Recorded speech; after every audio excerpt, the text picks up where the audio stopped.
الحمد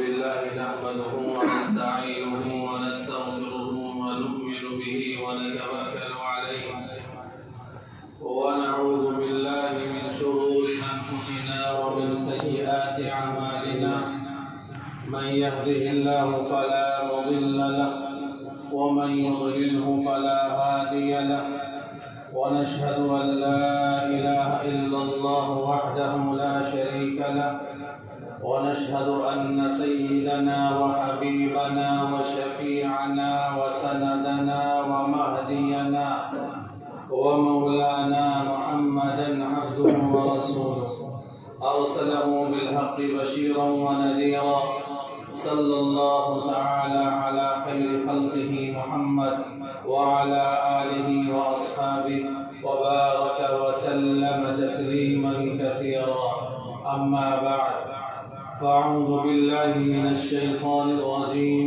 بسم الله الرحمن الرحيم قد أفلح المؤمنون الذين هم في صلاتهم خاشعون والذين هم عن اللغو معرضون والذين هم للزكاة فاعلون والذين هم لفروجهم حافظون صدق الله مولانا العظيم وصدق رسوله النبي الكريم ونحن على ذلك من الشاهدين والشاكرين والحمد لله رب العالمين.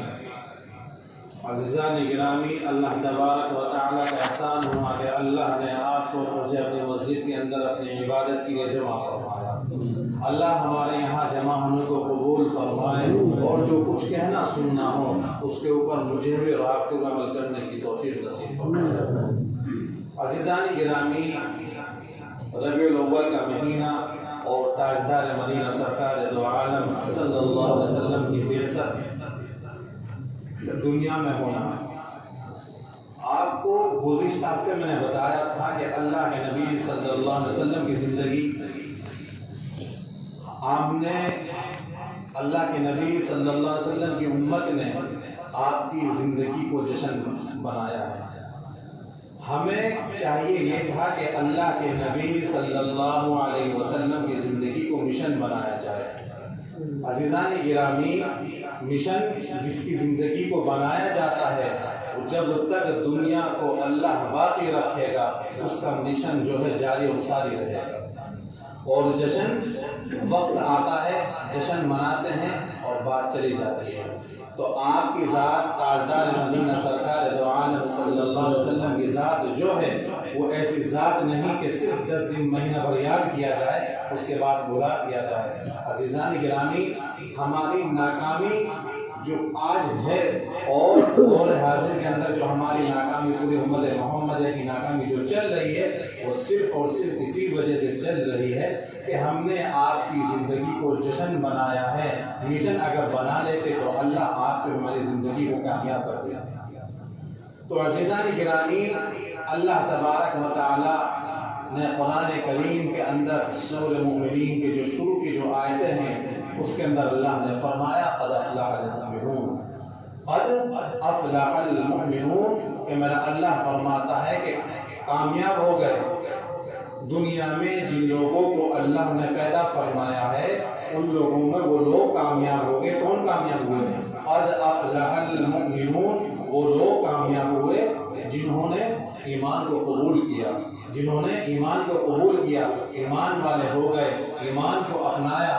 عزیزان گرامی، اللہ تبارک و تعالی فرماتے ہیں کہ وہ لوگ کامیاب ہو گئے. اب محدثین حضرات نے قد افلح المؤمنون کا جو تفسیر کی ہے، عزیزان گرامی، فلاح کا معنی ہے کامیابی کے. ایک فلاح کے معنی آتے ہیں ہر مراد کو پہنچ جانا، ہر مراد کو پہنچ جانا اور ہر تکلیف کو دور ہو جانا. عزیزان گرامی، دنیا ایک ایسی جگہ ہے جہاں انسان کے ہر مراد قبول نہیں ہوتی اور ہر تکلیف دور نہیں ہوتی. کچھ نہ کچھ تکلیف انسان کے ساتھ میں لگی رہتی ہے. اور اصل جو زندگی ہے وہ زندگی جو ہے وہ آخرت کی زندگی ہے. اللہ تبارک و تعالی آپ کو اور مجھے آخرت میں جو عطا فرمائیں گے وہ ہمیشہ ہمیشہ رہنے والا ہوگا. اللہ تبارک و تعالی قرآن کریم کے اندر سورہ اعلیٰ میں فرماتے ہیں قد افلح من تزکا بل تؤثرون الحیات الدنیا. اللہ تبارک و تعالی یہ کہتے ہیں کہ تم دنیاوی زندگی کو آخرت کی زندگی پر ترجیح دیتے ہو. والآخرۃ خیر وابقی, بلکہ آخرت کی جو زندگی ہے وہ بقا ہے. آخرت کی زندگی میں بقا ہے, آخرت کی زندگی باقی رہنے والی ہے. تو عزیزان گرامی, ہم اللہ کی بات کو بھی مان کے چلتے ہیں, ہم قرآن کریم بھی پڑھتے ہیں, ہم حرام چیزوں سے بھی بچتے ہیں, ہم ہر حلال چیز کو اپناتے ہیں, مگر پھر بھی ہماری زندگی سے پریشانیاں, تکلیف اور ہماری ہر مراد پوری نہیں ہوتی. عزیزان گرامی, یہ بات یاد رکھنے کی ہے, دنیا میں کسی کی ساری مرادیں پوری نہیں ہوتی, دنیا میں ساری تکلیف کسی سے دور نہیں ہوتی. دنیا میں کوئی انسان ایسا نہیں جو یہ کہہ دے کہ میں ہر تکلیف سے مبرا ہوں, میرے سے ہر تکلیف دور ہے, میری ہر مراد پوری ہو گئی. عزیزان گرامی, کوئی دنیا میں ایسا نہیں. کسی نہ کسی کے ساتھ میں کوئی تکلیف لگی ہوئی ہے, کوئی چیز لگی ہوئی ہے. کوئی اللہ والے ہوں, اللہ والوں کے ساتھ میں تو یہ ہے کہ عزیزان گرامی, اگر تکلیف بھی ہوتی ہے, تکلیف بھی اللہ تبارک و تعالی راحت بنا دیتے ہیں, اس تکلیف کو بھی راحت بنا دیتے ہیں. تو اللہ نے قرآن کریم کے اندر فرمایا کہ قد افلح المؤمنون, کہ ایمان والے لوگ کامیاب ہو گئے. تو اللہ آگے فرماتے ہیں الذین هم فی صلاتهم, الذین هم فی صلاتهم, اور ایمان والوں میں بھی وہ لوگ کامیاب ہوئے جنہوں نے نماز کو ادا کیا, جنہوں نے اپنی زندگی کے اندر نمازوں کو زندہ کیا. عزیزان گرامی, آج ہماری دنیا کی کسی شہر, کوئی ملک, کوئی شہر ہو, جمعے کی نمازوں کے اندر ہماری مسجد 23 فل, پہلا مالا فل, ہر جگہ فل, ہر مسجد فل, اور بعض مساجد کے اندر تو دو نمازیں ہوتی ہیں وہ بھی فل. مگر 20 ہفتے کے اندر, ہفتے کے درمیان کے اندر نمازی کہاں چلے جاتے ہیں, نمازی کہاں چلے جاتے ہیں. تو عزیزان گرامی, یاد رکھو اللہ تبارک و تعالی نے فرمایا کہ ایمان والے کامیاب ہوئے, اور ایمان والوں میں بھی وہ لوگ کامیاب ہوئے جنہوں نے نمازوں کو اپنی زندگی کے اندر زندہ فرمایا. عزیزان گرامی, اللہ آگے فرماتا ہے کہ الذین هم فی صلاتهم خاشعون, نماز پڑھنے والوں میں بھی وہ لوگ کامیاب ہوئے جن کی زندگی کے اندر, جن کی نمازوں کے اندر خشوع اور خضوع ہوگا, خشوع اور خضوع ہوگا, وہ لوگ کامیاب ہوں گے. اور جن کی نمازوں کے اندر خشوع اور خضوع نہ ہوگا, وہ لوگ جو ہیں ناکامیاب ہوئے. امام غزالی رحمۃ اللہ علیہ فرماتے ہیں نماز کے اندر خشوع جو ہے, خشوع اور خضوع ان کے نزدیک فرض ہے.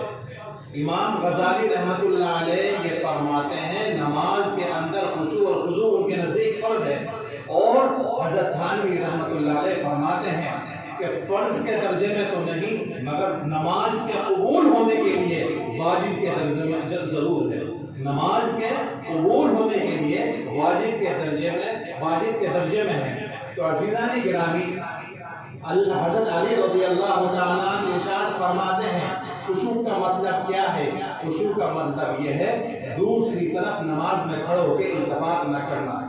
آج ہر نمازی, اکثر نمازی نماز پڑھتے ہیں, کسی کی نظر ادھر ہے, کسی کی نظر ادھر ہے, اور بعض لوگ ایسے ہیں کہ ہم یہاں بیٹھے رہتے ہیں, نماز ہو گئی, منہ پھیر کے بیٹھ گئے, برآمدے میں نماز پڑھ رہے ہیں, اور باقاعدہ دور تک پوری مسجد کا معائنہ کرتے ہیں.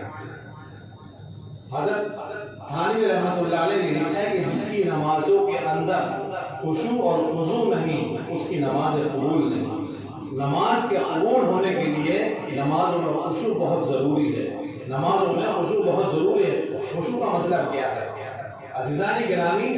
خشوع کا مطلب یہ ہے کہ جیسے ہم اللہ کے دربار میں کھڑے ہوتے ہیں, اللہ کو حاضر ناظر جان کر کھڑے ہوتے ہیں, تو ہمارا دل بھی اللہ کی طرف جھک جائے, ہمارا دل بھی اللہ کی طرف جھک جائے. خشوع کا مطلب یہ ہے. اور خضوع کا مطلب یہ ہے عزیزان گرامی کہ ہمارے ہر اعضا, جیسے ہم بیت اللہ کی طرف ہو کر کے نماز پڑھتے ہیں, ہمارا ہر اعضا جو ہے وہ بیت اللہ کی طرف ہو, ہمارے پیروں کی انگلیاں بیت اللہ کی طرف ہو, ہماری نگاہیں سجدے کی جگہ ہو. عزیزان گرامی, ہم کھڑے ہوتے ہیں نمازوں میں, کھڑے اکثر لوگوں کو دیکھا ہے وہ بجائے ایسے کھڑے ہونے کے ایسے کھڑے رہتے ہیں, کوئی ایسے کھڑا ہوتا ہے, کوئی ایسے کھڑا ہوتا ہے. یہ کیا ہے, یہ کیا ہے؟ اگر ہماری زندگی کے اندر ہماری نمازیں درست نہ ہوئی عزیزان گرامی, تو ہمارا جینا ہی بیکار ہے. صرف 1 گھنٹہ 24 گھنٹے میں اللہ کو دینا ہے، صرف 1 گھنٹہ 24 گھنٹے میں 1 گھنٹہ اللہ کو دینا ہے، اور وہی ہمارے صحیح اللہ کے سامنے نہیں گزرتا۔ یاد رکھو حضرت ابو ذر رضی اللہ تعالیٰ عنہ سے مروی ہے کہ اللہ کے نبی صلی اللہ علیہ وسلم نے ارشاد فرمایا، اللہ تبارک و تعالی جب بندہ نماز میں کھڑا ہوتا ہے تو اللہ تبارک و تعالی اس کی طرف متوجہ ہوتے ہیں، اللہ اس کی طرف متوجہ ہوتے ہیں، اور جب بندہ اللہ کے سامنے کھڑا ہو کر نماز میں کھڑا ہو کر کسی دوسری جگہ متوجہ ہو جاتا ہے تو اللہ تبارک و تعالی اپنی توجہ اس کے اوپر سے ہٹا دیتے ہیں۔ دعائیں مانگتے ہیں، نمازیں پڑھتے ہیں، اللہ کے نبی صلی اللہ علیہ وسلم کا ارشاد ہے کہ فرض نماز کے بعد دعائیں قبول ہوتی ہیں۔ عزیزان گرامی، ہم دعائیں مانگتے ہیں، ہماری دعائیں قبول نہیں ہوتی۔ کیوں نہیں ہوتی؟ کیونکہ ہم نے صحیح معنوں میں اللہ کے سامنے کھڑے ہونے کا حق ادا کیا ہی نہیں۔ اگر صحیح معنوں میں ہماری نمازیں ہوتی، ہماری نمازیں ویسی نمازیں ہوتی جیسے ہمارے نبی نے سکھائی تھی، ہمارے صحابہ نے سکھائی تھی، ہمارے علماء کرام نے سکھائی تھی، تو عزیزان گرامی ہم بنتے، کچھ نہ کچھ بنتے۔ مگر آج ہمارا تعلق جو ہے مسجدوں سے کٹ گیا ہے، مدارس سے کٹ گیا ہے، علماء کرام سے کٹ گیا ہے، تو آج ہم اپنی زندگی کے اندر جھانک کر دیکھ، اپنے گریبان میں جھانک کر دیکھ کہ ہماری زندگی کیا ہے۔ عزیزان گرامی،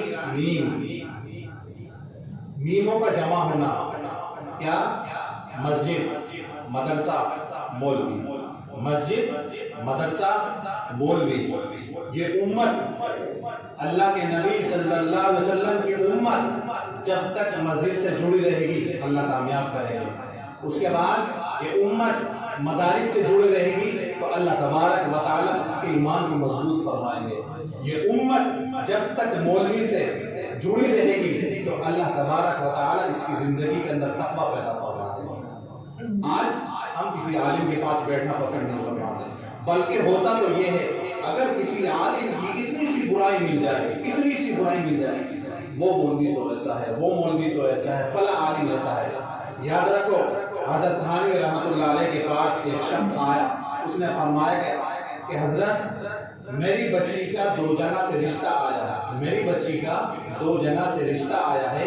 ایک آدمی تو ایسا ہے جو نماز نہیں پڑھتا، کبھی پڑھنی کبھی نہیں پڑھتی، اس کی زندگی کے اندر دین نہیں ہے، دین نہیں ہے، اس کا لڑکا بھی ایسا ہی ہے، مگر ایک شخص دوسرے شخص کے ہاں سے جو رشتہ آیا ہے بڑا دیندار ہے، بڑا روزے دار ہے، بڑا تہجد گزار ہے، بڑا زکوٰۃ ادا کرنے والا ہے، بڑا صدقہ خیرات کرنے والا ہے، اس کا بچہ بھی نیک ہے، مگر وہ لوگ علماء کو برا بھلا کہتے ہیں، وہ لوگ علماء کو برا بھلا کہتے ہیں، علماء کو گالیاں دیتے ہیں، علماء کی خامیاں نکالتے ہیں۔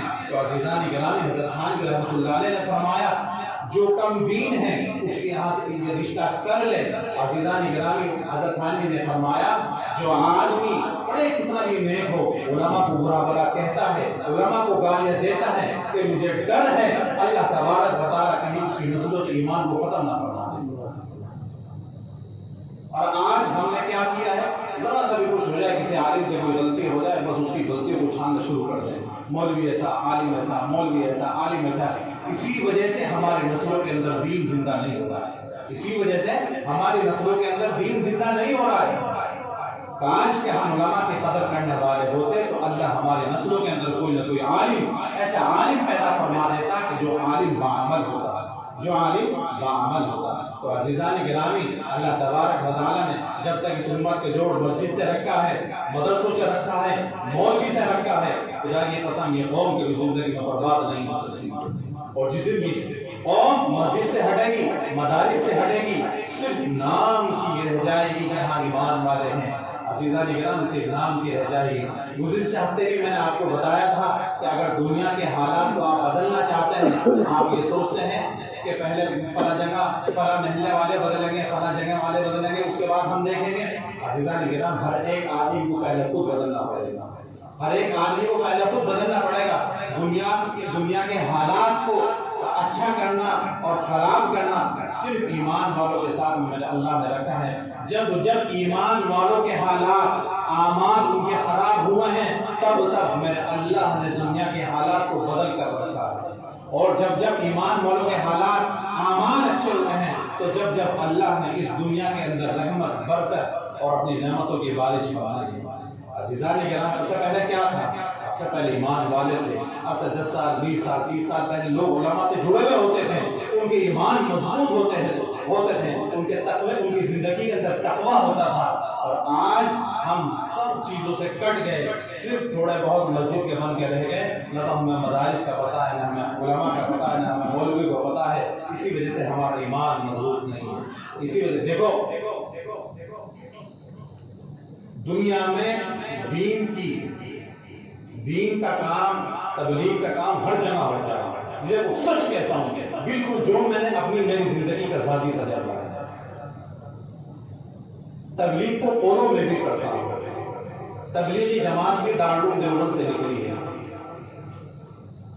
جیسے میں نے آپ کو بتایا قد افلح المؤمنون، ایمان والے کامیاب ہوئے. ایمان والے کو کون لوگ کامیاب ہوئے؟ الذین هم فی صلاتهم خاشعون، وہ لوگ جن کی زندگی کے اندر خشوع اور خضوع ہے، نمازوں کے اندر خشوع اور خضوع ہے.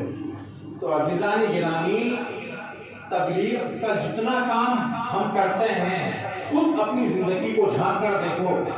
جو لوگ تبلیغ کا کام کرتے ہیں، علماء سے جڑ کر چلتے ہیں، خدا کی قسم ان کی تبلیغ میں مزہ ہی کچھ اور ہے. ان کی تبلیغ میں مزہ ہی کچھ اور ہے. کچھ لوگ ہمارے میں آپس میں ایسے پیدا ہو جاتے ہیں جو علماء سے دور رہتے ہیں، اور ایک ہی چیز کو ایک چیز سمجھ لیتے ہیں، اور وہ اس اور انہیں کی وجہ سے ہماری جماعتوں کے اندر اختلافات پیدا ہو جاتے ہیں. علماء ہمارے سروں کے تاج ہیں.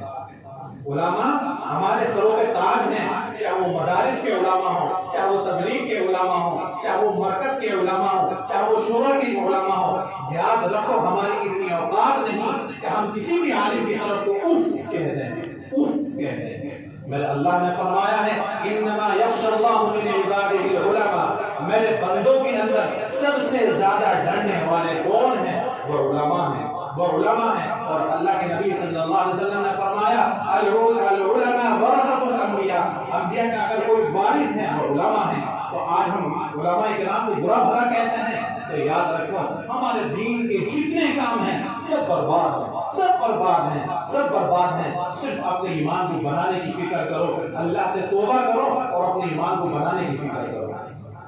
کہیں ایسا نہ ہو نعوذ باللہ کہ اللہ ہماری نسلوں سے ایمان کو ختم فرما دے. یاد رکھو دین اور دین سے جڑی ہوئی چیزوں کا جتنا آپ ادب اور احترام کریں گے، آپ کی زندگی کے اندر دین زندہ ہوگا، آپ کی نسلوں کے اندر دین زندہ ہوگا. عزیزان گرامی، خالی کتابیں پڑھنے سے یا 5 ٹائم کی نماز تو پڑھنا ہی پڑھنا ہے. آدمی یہ نہ سوچے کہ ہم نے 5 ٹائم کی نماز پڑھ لی اور اسلام کا حق ادا کر دیا، ایمان کا حق ادا کر دیا، اللہ کا حق ادا کر دیا، اللہ کے نبی کا حق ادا کر دیا. یہ تو اسلام کا آغاز ہے، یہ اسلام کا آغاز ہے. اگر نہیں پڑھے تو ایمان والے نہیں کہلائیں گے. عزیزان گرامی، اخلاق اور معاملات عزیزان گرامی، اسلام کا جو اختتام ہے وہ اخلاق اور معاملات کا ختم ہوتا ہے. اگر ہماری زندگی کے اندر اخلاق ہیں، معاملات ہیں، تو ہم کامیاب ہیں. تو عزیزان گرامی، اللہ نے قرآن میں فرمایا الذین هم فی صلاتهم خاشعون، وہ لوگ کامیاب ہوئے جن کی زندگی کے اندر نماز ہے، اور نماز والوں میں بھی وہ لوگ کامیاب ہوئے جن کی زندگی کے اندر خشوع اور خضوع ہے. تو اپنی زندگی کے اندر خشوع اور خضوع پیدا کرو. جب ہم اللہ کے سامنے کھڑے ہوں تو ہمارے جسم کی طرف ہمارا دل بھی اللہ کی طرف متوجہ ہو، ہمارے ہاتھ پیر بھی بیت اللہ کی طرف متوجہ ہوں، تو اللہ متوجہ ہوں گے. اور جب اللہ متوجہ ہوگا، اللہ سے مانگیں گے تو ہماری ہر دعائیں قبول ہوں گی. عزیزان کرام، وقت ختم ہو گیا. اللہ سے دعا گو ہوں اللہ تبارک و تعالی ہمیں پکا سچا ایمان والا بنا دے، نمازوں کو زندہ کرنے والا بنا دے، اور ایسی نمازیں زندہ کرنے والا بنا دے جیسے میرے نبی کو پسند ہے، میرے اللہ کو پسند ہے. وآخر دعوانا الحمدللہ رب العالمین.